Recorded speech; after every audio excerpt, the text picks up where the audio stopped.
ಒಟ್ಟಾರೆ ಉತ್ತಮ ಆರೋಗ್ಯವನ್ನು ಕಾಪಾಡಿಕೊಳ್ಳಲು ಕೆಲವು ಸರಳ ಮತ್ತು ಪರಿಣಾಮಕಾರಿ ಆರೋಗ್ಯ ಸಲಹೆಗಳು. ಸಮತೋಲನ ಆಹಾರ ಸೇವಿಸಿ. ಹಣ್ಣುಗಳು, ತರಕಾರಿಗಳು, ಸಂಪೂರ್ಣ ಧಾನ್ಯಗಳು, ಪ್ರೋಟೀನ್ಗಳು ಮತ್ತು ಆರೋಗ್ಯಕರ ಕೊಬ್ಬುಗಳನ್ನೊಳಗೊಂಡ ಆಹಾರ ಸೇವಿಸಿ. ಪ್ರೊಸೆಸ್ಡ್ ಆಹಾರ, ಸಕ್ಕರೆ ಪೂರಿತ ಪಾನಿಪುರಿಗಳು ಮತ್ತು ಹೆಚ್ಚು ಉಪ್ಪಿನ ಬಳಕೆಯನ್ನು ಕಡಿಮೆ ಮಾಡಿ. ದಿನವಿಡೀ ಸಾಕಷ್ಟು ನೀರು ಕುಡಿಯಿರಿ. ಬಿಸಿಲಿನ ಹವಾಮಾನ ಅಥವಾ ವ್ಯಾಯಾಮದ ಸಮಯದಲ್ಲಿ ಹೆಚ್ಚು ನೀರು ಸೇವಿಸಿ. ನಿಯಮಿತವಾಗಿ ವ್ಯಾಯಾಮ ಮಾಡಿ. ವಾರಕ್ಕೆ ಕನಿಷ್ಠ 150 ನಿಮಿಷಗಳ ಮಟ್ಟದ ದೈಹಿಕ ಚಟುವಟಿಕೆ ಮಾಡಿ. ವಾರಕ್ಕೆ 2 ರಿಂದ 3 ಬಾರಿ ಶಕ್ತಿವರ್ಧಕ ವ್ಯಾಯಾಮಗಳನ್ನು ಸೇರಿಸಿ.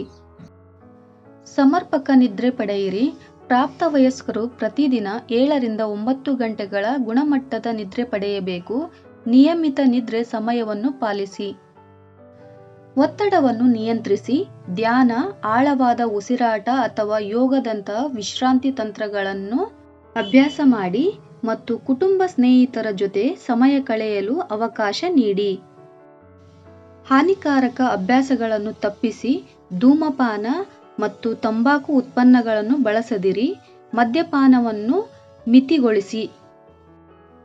ನಿಯಮಿತ ಆರೋಗ್ಯ ತಪಾಸಣೆ ಮಾಡಿಸಿಕೊಳ್ಳಿ ಮತ್ತು ಲಸಿಕೆಗಾಗಿ ವೈದ್ಯರನ್ನು ಭೇಟಿ ಮಾಡಿ. ರಕ್ತದೊತ್ತಡ, ರಕ್ತದಲ್ಲಿ ಸಕ್ಕರೆ ಪ್ರಮಾಣ ಮತ್ತು ಕೊಲೆಸ್ಟ್ರಾಲ್ ಮಟ್ಟವನ್ನು ಪರಿಶೀಲಿಸಿ. ಸ್ವಚ್ಛತೆಯನ್ನು ಕಾಪಾಡಿಕೊಳ್ಳಿ. ಕೈಗಳನ್ನು ನಿಯಮಿತವಾಗಿ ತೊಳೆಯಿರಿ. ಹಲ್ಲುಗಳನ್ನು ಬ್ರಷ್ ಮಾಡುವ ಮೂಲಕ ಬಾಯಿಯ ಆರೈಕೆ ಮಾಡಿ. ಚರ್ಮವನ್ನು ರಕ್ಷಿಸಿ. ಹೊರಗೆ ಹೋಗುವಾಗ ಸನ್ಸ್ಕ್ರೀನ್ ಬಳಸಿ. ತೀವ್ರ ಬಿಸಿಲಿನ ಸಮಯದಲ್ಲಿ ಹೆಚ್ಚು ಹೊರಗೆ ಹೋಗುವುದನ್ನು ತಪ್ಪಿಸಿ. ನಿಮ್ಮ ದೇಹದ ಸೂಚನೆಗಳನ್ನು ಗಮನಿಸಿ. ನಿರಂತರ ನೋವು, ತೂಕದಲ್ಲಿ ಬದಲಾವಣೆ, ದೌರ್ಬಲ್ಯ ಅಥವಾ ಉಸಿರಾಟದ ತೊಂದರೆಗಳನ್ನು ನಿರ್ಲಕ್ಷಿಸಬೇಡಿ. ಅಗತ್ಯವಿದ್ದರೆ ವೈದ್ಯಕೀಯ ಸಲಹೆ ಪಡೆಯಿರಿ. ಇಂಥದ್ದೇ ಇನ್ನಷ್ಟು ವಿಡಿಯೋಗಳಿಗಾಗಿ ಚಾನೆಲ್ ಅನ್ನು ಸಬ್ಸ್ಕ್ರೈಬ್ ಮಾಡಿ. ಧನ್ಯವಾದಗಳು.